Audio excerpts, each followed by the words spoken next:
Хөгжлийн банкнд хураагдсан орон сууцнуудыг эмч багш нарт ипотекийн зээлээр олгохоор болсон байна. Гэхдээ ипотекийн зээлийн шалгуураас өндөр үнэтэй байруудыг зах зээлийн зарчмаар худалдан борлуулж өөрийг барагдуулах юм байна.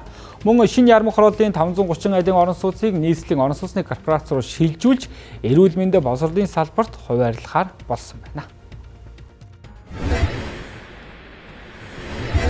Шинэ ярмаг хороололд байж байгаа 530 айлын орон сууцны тухайд бол бид нийслэлийн засаг даргатай ярьж байгаа.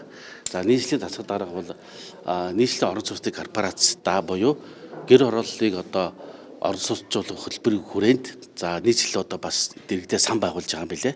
Тэгээ энэ хүрээндээ одоо тооцооллоо дахиж хийгээд нийслэл рүүгээ шилжүүлж аваад за энийг одоо бас нийслэл одоо тэр хүрээндээ бас тэр барилгыг тоолвол ашиглалтанд оруулаад за харин тэр барилгыг бол өстой нөгөө багш эмч нарын одоо орон сууцны хангамжийг сайжруулах буюу ипотекийн зээлд хамруулах бол боломжтой гэж бид үзэж байгаа.